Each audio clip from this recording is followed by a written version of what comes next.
ന്യൂനപക്ഷ രാഷ്ട്രീയത്തെ വിലയിരുത്തുന്നതിൽ, മനസ്സിലാക്കുന്നതിൽ, കൈകാര്യം ചെയ്യുന്നതിൽ കോൺഗ്രസിന് വീഴ്ച പറ്റിയിരിക്കുന്നു എന്നതാണ്. അതിൻ്റെ ഒരു ഹിമാലയൻ മണ്ടത്തരത്തിലൂടെയാണ് കോൺഗ്രസ് പാർട്ടി ഇപ്പോൾ ഓരോ മണിക്കൂറിലും പോയിക്കൊണ്ടിരിക്കുന്നത് എന്ന ദുഃഖസത്യം നമ്മൾ മനസ്സിലാക്കാതെ പോകരുത്.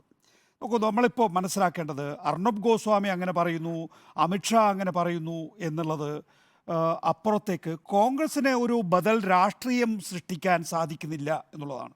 ഇപ്പോൾ ഉദാഹരണത്തിന് ഹിന്ദുത്വಕ್ಕೆ പകരം മൃദു ഹിന്ദുത്വമാണ് കോൺഗ്രസ് മുന്നോട്ട് കൊണ്ടുപോകുന്നത്.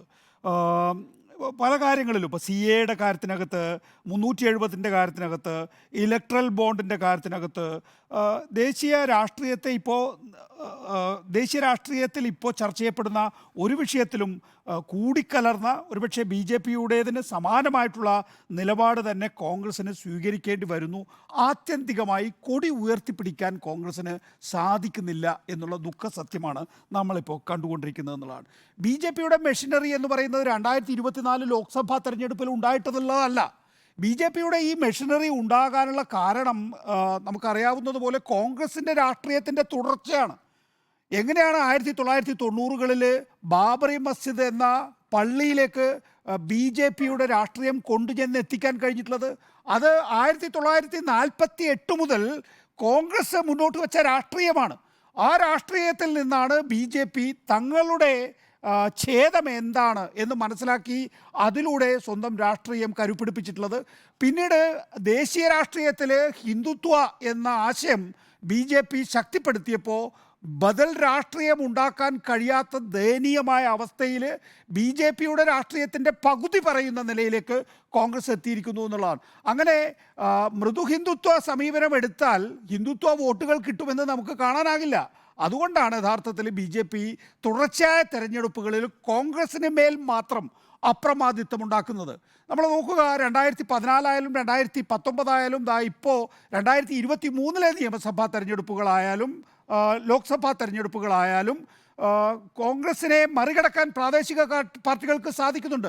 പ്രാദേശികമായി കോൺഗ്രസിന് പോലും സാധിക്കുന്നുണ്ട്. പക്ഷേ ദേശീയ രാഷ്ട്രീയത്തിൽ സാധിക്കുന്നില്ല എന്നുള്ളത് കൃത്യമായ രാഷ്ട്രീയം മുന്നോട്ട് വെക്കാത്തത് കൊണ്ടാണ്. അത് തന്നെയാണ് നമ്മൾ 2024 കാണുന്നത്. നമുക്ക് ഇപ്പോൾ എന്താ സംഭവിക്കുന്നത്? അതാണ് ഞാൻ തുടക്കത്തിൽ പറഞ്ഞത്. ന്യൂനപക്ഷ രാഷ്ട്രീയത്തെ വിലയിരുത്തുന്നതിൽ, കൈകാര്യം ചെയ്യുന്നതിൽ കോൺഗ്രസിന് വലിയ വീഴ്ച പറ്റിയിരിക്കുന്നു എന്ന്. SDP എന്താണ്, മുസ്ലിം ലീഗ് എന്താണ് എന്ന് കോൺഗ്രസിന് പറയാൻ കഴിയുന്നില്ല എന്നുള്ളത് വേദനാജനകമാണ്. ഞാൻ ആദ്യം മുസ്ലിം ലീഗിലേക്ക് വരാം. മുസ്ലിം ലീഗിൻ്റെ കൊടി മടിക്കുത്തിൽ വെക്കേണ്ടി വന്നു എന്നുള്ളതാണല്ലോ ഒരു പ്രധാന വിഷയമായി ഉയർത്തിക്കാണിക്കുന്നത്. മുസ്ലിം ലീഗ് ഇന്ത്യയിൽ, നമ്മൾ സാധാരണഗതിയിൽ കേരളത്തിലെ ഒരു മതേതര രാഷ്ട്രീയ പാർട്ടിയെ വിലയിരുത്തുന്നത് പോലെ വിലയിരുത്തിയാൽ പോരാ. ഒരു മതേതര രാഷ്ട്രീയ പാർട്ടിയെ സംബന്ധിച്ചിടത്തോളം അവർക്കൊരു പ്രഖ്യാപിതമായ നിലപാടുണ്ട്. മതേതരത്വമാണ് അവർ ഉയർത്തിപ്പിടിക്കുന്നത്. അതിനനുസരിച്ചുള്ള നിലപാടാണ്. ഒരു മതത്തിൽപ്പെട്ട ആളുകൾ മാത്രമല്ല ആ രാഷ്ട്രീയ പാർട്ടിയിൽ ഉണ്ടാവുക. പക്ഷെ മുസ്ലിം ലീഗിൽ നമുക്കറിയാവുന്നതുപോലെ മുസ്ലിങ്ങൾ മാത്രമാണ് ആ രാഷ്ട്രീയ പാർട്ടിയിലെ അംഗങ്ങൾ. അങ്ങനെ മുസ്ലിങ്ങൾ മാത്രമുള്ള ഒരു രാഷ്ട്രീയ പാർട്ടിയിൽ, എന്നാൽ മുസ്ലിം സമുദായത്തിലെ എക്സ്ട്രീമിസത്തെ പ്രതിരോധിക്കാൻ കഴിഞ്ഞിട്ടുള്ള ഒരു രാഷ്ട്രീയ പാർട്ടി എന്നുള്ള നിലയിൽ മുസ്ലിം ലീഗുമായിട്ട് നമ്മുടെ ചങ്ങാത്തം 4 പതിറ്റാണ്ട് നീണ്ടു നിൽക്കുന്നതാണ് എന്ന് പറയാനും കേരളത്തിൻ്റെ, ഇന്ത്യയുടെ ദേശീയ സാഹചര്യത്തിൽ എന്താണ് ആ രാഷ്ട്രീയ പാർട്ടിയുടെ റോൾ എന്ന് ഉയർത്തിപ്പിടിക്കാനും കോൺഗ്രസിന് കഴിഞ്ഞില്ല എന്ന് പറയുന്നത് വളരെ ഖേദകരമാണ്. ഒരുപക്ഷെ കേരളത്തിലെ UDF പുറത്തുള്ള, UDFിൻ്റെ എതിർവശത്തുള്ള 2 മുന്നണികളുണ്ടല്ലോ. ഇപ്പോൾ LDF ആയാലും NDA ആയാലും. കേരളത്തിലെ LDF നമുക്കറിയാം, ന്യൂനപക്ഷ വിഭാഗങ്ങൾക്കിടയിൽ പ്രവർത്തിക്കുന്ന ജനാധിപത്യ പാർട്ടി എന്നുള്ളതാണ് CPM ഇപ്പോൾ മുസ്ലിം ലീഗിനെ വിലയിരുത്തുന്നത്. അതിലേക്ക് മുസ്ലിം ലീഗ് CPMനെ എത്തിച്ചിരിക്കുന്നു, ഇടതുപക്ഷത്തെ എത്തിച്ചിരിക്കുന്നു എന്നുള്ളത് ഒരു പ്രധാനപ്പെട്ട കാര്യം. 2, BJPയെ സംബന്ധിച്ചിടത്തോളം മുസ്ലിം ലീഗിനെ കുറിച്ച് വ്യത്യസ്ത അഭിപ്രായമുണ്ടോ? മുസ്ലിം ലീഗ് ഒരു വർഗീയ രാഷ്ട്രീയ പാർട്ടിയാണെന്നുള്ള നിലപാടുണ്ടോ? ഇല്ല എന്നുള്ളതാണ്. അപ്പോൾ അങ്ങനെയുള്ളൊരു രാഷ്ട്രീയ പാർട്ടിയുടെ കൊടി പാകിസ്ഥാനുമായിട്ടല്ല അത് ചേർന്ന് നിൽക്കുന്നത്.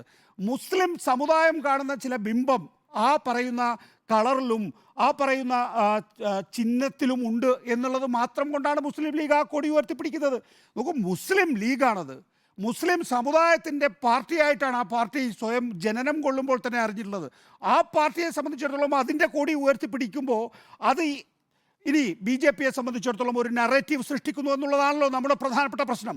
ബി ജെ പി ഇതിനേക്കാൾ വലിയ വർഗീയ നിലപാടുള്ള, ഇതിനേക്കാൾ വലിയ വിഭാഗീയ നിലപാടുള്ള ജമ്മു കശ്മീരിലെ PDP എന്ന രാഷ്ട്രീയ പാർട്ടിയാണ്. ഇപ്പോഴത്തെ PDP അല്ല കേട്ടോ.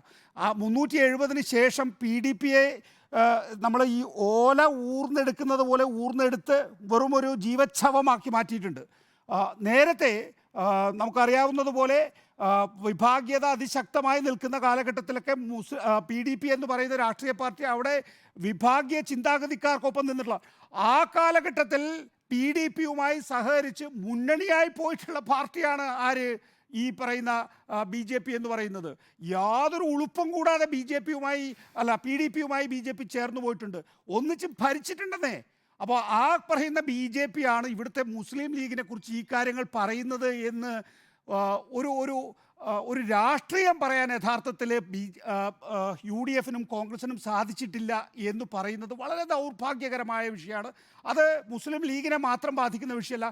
കേരളത്തിൽ ദീർഘകാലമായി ഭരണത്തിലുള്ള മുസ്ലിം ലീഗ് UDFനെയും LDFനെയും UDFുമായിട്ടും LDFുമായിട്ടും ഒക്കെ ചേർന്ന് നിൽക്കുന്നുണ്ട്. അപ്പോൾ നമ്മുടെ ഒരു സംസ്ഥാനത്തിൻ്റെ രാഷ്ട്രീയം കൂടിയാണ് അവർ കൈകാര്യം ചെയ്യുന്നത്. അങ്ങനെ നമ്മുടെ സംസ്ഥാനത്തിൻ്റെ രാഷ്ട്രീയം കൈകാര്യം ചെയ്യുന്ന ഒരു രാഷ്ട്രീയ പാർട്ടിയെ ശരിയായ വിധത്തിൽ പ്രൊജക്റ്റ് ചെയ്യാൻ UDFന് സാധിച്ചില്ല. അവരുടെ ഐഡൻറ്റിറ്റി മടിക്കുത്തിലേക്ക് മാറ്റിയതോടുകൂടി ആ രാഷ്ട്രീയത്തെ എങ്ങനെയാണ് പ്രതിനിധാനം ചെയ്യേണ്ടത് എന്ന തിരിച്ചറിവില്ലാത്ത, പക്വതയില്ലാത്ത ഒരു രാഷ്ട്രീയ നേതൃത്വമായി കോൺഗ്രസ് മാറിയിരിക്കുന്നു എന്നുള്ളതാണ്. അതേപോലെ തന്നെയാണ് SDPയുടെ. അതേ മണിക്കൂറുകളിൽ തന്നെയാണ് നമ്മൾ SDPയുടെ രാഷ്ട്രീയവും മുന്നോട്ട് പോകുന്നത്. SDPI എന്ന് പറയുന്നത് ഈ രാജ്യത്തെ വർഗീയ പ്രവർത്തനം നടത്തുന്നു മാത്രമല്ല അക്രമ പ്രവർത്തനങ്ങളിൽ ഏർപ്പെടുന്ന PFIയുടെ ഓരം നിന്ന് പ്രവർത്തിച്ചിട്ടുള്ള ഒരു സംഘടനയാണ്.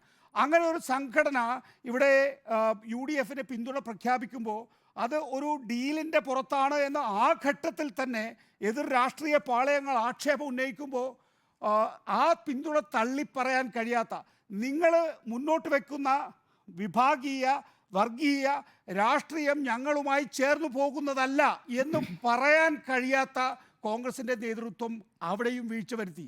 നോക്കൂ, അത് വളരെ വ്യക്തമല്ലേ. SDPI എന്ന് പറയുന്ന രാഷ്ട്രീയ പാർട്ടി തമിഴ്നാട്ടിൽ ഇന്ത്യ മുന്നണിക്കൊപ്പമല്ല നിൽക്കുന്നത്. അപ്പോൾ കേരളത്തിൽ അവർ ഇന്ത്യ മുന്നണിക്കൊപ്പം നിൽക്കുന്നു, അല്ലെങ്കിൽ അതിലെ പ്രമുഖ ശക്തിയായിട്ടുള്ള കോൺഗ്രസ്സിന് ഞങ്ങൾ പിന്തുണ കൊടുക്കുന്നു എന്നാണല്ലോ അവർ മൂവാറ്റുപുഴ മൗലവി വാർത്താ സമ്മേളനത്തിൽ പറഞ്ഞിട്ടുള്ളത്. അങ്ങനെ പറയുമ്പോൾ നിങ്ങൾ ആ നിലപാടല്ലല്ലോ ദേശീയ തലത്തിലെടുക്കുന്നത്. നിങ്ങൾ തമിഴ്നാട്ടിൽ ഇന്ത്യ ബ്ലോക്കിൽ പെടാത്ത DMKയുമായി, BJPയുമായി ഒളിച്ചു കളിക്കുന്ന DMKയുമായി, BJPയുമായി കഴിഞ്ഞ ദിവസം വരെ സഖ്യമുണ്ടാക്കിയിരുന്ന DMKയുമായിട്ട് മുന്നോട്ട് പോകുമ്പോൾ നിങ്ങളുടെ നിലപാട് തത്വാധിഷ്ഠിതമല്ല, നിങ്ങളുടെ നിലപാട് സത്യസന്ധമല്ല എന്ന് പറയാൻ കഴിയാത്ത കോൺഗ്രസിനെ സംബന്ധിച്ചിടത്തോളം അവിടെ മറ്റൊരു വീഴ്ച. അപ്പോൾ മുസ്ലിം ലീഗിനെ തിരിച്ചറിയാനും ആ രാഷ്ട്രീയം പ്രൊജക്റ്റ് ചെയ്യാനും കഴിഞ്ഞില്ല എന്ന് മാത്രമല്ല, SDPIയുടെ പിന്തുണ അത് തങ്ങൾക്ക് ദോഷം ചെയ്യും, അവരുടെ രാഷ്ട്രീയ നിലപാട് കാരണം തങ്ങൾക്ക് ദോഷം ചെയ്യും എന്ന് തിരിച്ചറിയാനും അതിനെ ബ്ലോക്ക് ചെയ്യാനും കഴിയാതെ അതിനകത്തുണ്ടാകുന്ന സകല നെഗറ്റീവുകളും ബാധിച്ചു കഴിഞ്ഞതിന് ശേഷം വളരെ ദുർബലമായ ശബ്ദത്തിൽ VD സതീശനും MM ഹസനും ഇപ്പോൾ ആ പിന്തുണ വേണ്ട എന്ന് പറയുന്നതിലൂടെ, ആ പിന്തുണ വേണ്ട എന്ന് പറയുന്നതിനോടൊപ്പം തന്നെ NK പ്രേമചന്ദ്രൻ്റെ ശബ്ദം, K സുധാകരൻ്റെ ശബ്ദമൊക്കെ വേറിട്ട് നിൽക്കുകയും ചെയ്യുന്നുണ്ട്. അതുകൊണ്ട് തന്നെ ആ പറയുന്ന ദുർബലമായിട്ടുള്ള ആ പിന്തുണ വേണ്ട എന്നുള്ള പ്രസ്താവന പോലും യഥാർത്ഥത്തിൽ നല്ല രീതിയിലല്ല സമൂഹത്തിൽ പ്രചരിപ്പിക്കപ്പെടുന്നത്. ആ നിലയിൽ UDFനെ സംബന്ധിച്ചിടത്തോളം ന്യൂനപക്ഷ രാഷ്ട്രീയത്തെ തിരിച്ചറിയുന്നതിൽ, അത് കൈകാര്യം ചെയ്യുന്നതിൽ വീഴ്ച വന്നിരിക്കുന്നു എന്നുള്ളത് വളരെ പ്രധാനപ്പെട്ട കാര്യമാണ്. മാത്രമല്ല, ഈ ന്യൂനപക്ഷ വോട്ടുകൾ ഏത് നിലയിലേക്കാണ് പോകുന്നത് എന്ന് തിരിച്ചറിയുന്ന UDF നേതൃത്വം കിട്ടുന്നത് പോരട്ടെ എന്നാണ് നിലപാടെടുക്കുന്നതെങ്കിൽ അത് കൂടുതൽ വിനാശകരമാകാനേ സാധ്യതയുള്ളൂ. അതാണ് SDPIയുടെ കാര്യത്തിൽ UDFന് സംഭവിക്കാൻ പോകുന്നത്. ശരി സുജയ.